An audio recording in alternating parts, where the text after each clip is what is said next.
राजस्थान के एक छोटे से गांव में रमेश नाम का एक गरीब किसान रहता था। वह खाटू श्याम बाबा का बहुत बड़ा भक्त था। हर सुबह उठकर बाबा का नाम लेता और कहता, हारे का सहारा बाबा श्याम हमारा।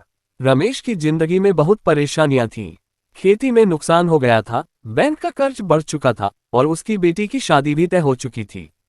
शादी में सिर्फ 2 महीने बचे थे, लेकिन उसके पास 1 रुपया भी नहीं था। एक रात रमेश मंदिर में बैठा रो रहा था।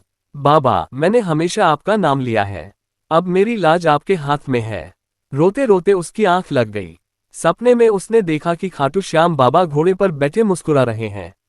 बाबा बोले, चिंता मत कर बेटा, मैं तेरे साथ हूं। 3 दिन बाद तेरी मदद होगी। सुबह उठकर रमेश को सपना याद था, लेकिन उसे समझ नहीं आया कि मदद कैसे होगी। पहला दिन बीत गया, दूसरा दिन भी निकल गया। तीसरे दिन सुबह वह खेत पर गया। अचानक उसकी नज़र खेत के कोने में पड़े एक पुराने लोहे के संदूक पर गई। उसने पहले कभी वह संदूक नहीं देखा था। रमेश ने उसे खोला तो अंदर कुछ पुराने कागज और एक नक्शा था। नक्शे के अनुसार गांव के बाहर एक पुराना कुआं दिखाया गया था। रमेश को कुछ समझ नहीं आया, लेकिन उसने नक्शे के अनुसार वहां जाने का फैसला किया। कुएं के पास पहुंचकर उसने जमीन खोदनी शुरू की। कुछ देर बाद फावड़ा किसी कठोर चीज से टकराया। जब उसने मिट्टी हटाई तो वहां एक पुरानी पीतल की हांडी निकली। हांडी के अंदर पुराने चांदी के सिक्के और कुछ कीमती गहने थे। रमेश की आंखों में आंसू आ गए। उसे तुरंत बाबा का सपना याद आया। उसने सबसे पहले मंदिर जाकर बाबा के चरणों में सिर झुकाया। लेकिन कहानी यहीं खत्म नहीं हुई। जब रमेश उन गहनों की जानकारी लेने शहर गया तो पता चला कि वे कई पीढ़ियों पुराने थे और उनकी कीमत लाखों रुपये थी। अब उसकी बेटी की शादी आराम से हो सकती थी, लेकिन रमेश ने लालच नहीं किया। उसने उस धन का एक हिस्सा गांव के मंदिर और गरीब लोगों की मदद में लगा दिया। कुछ महीनों बाद गांव में भयंकर सूखा पड़ा।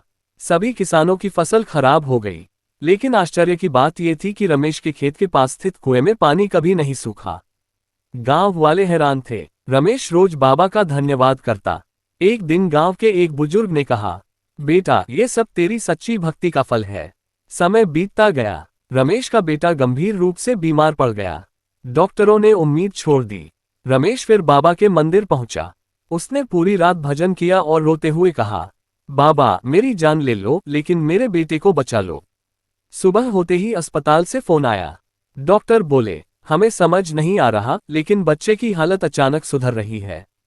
कुछ ही दिनों में उसका बेटा पूरी तरह स्वस्थ हो गया। ये खबर पूरे इलाके में फैल गई। लोग दूर दूर से रमेश से मिलने आने लगे। लेकिन रमेश हमेशा एक ही बात कहता, चमत्कार मेरे साथ नहीं हुआ, चमत्कार तो बाबा की कृपा है। मैंने सिर्फ विश्वास रखा। सालों बाद जब रमेश बूढ़ा हो गया तब भी वह रोज मंदिर जाता था। एक दिन मंदिर में भजन करते करते उसकी आंखें बंद हो गईं। उसके चेहरे पर अद्भुत मुस्कान थी। लोगों ने कहा कि अंतिम समय में भी उसके होठों पर यही शब्द थे, हारे का सहारा बाबा श्याम हमारा। और गांव वालों का विश्वास था कि उस दिन बाबा स्वयं अपने भक्त को लेने आए थे। जय श्री श्याम। फोल्डेड हैंड्स, नीला दिल।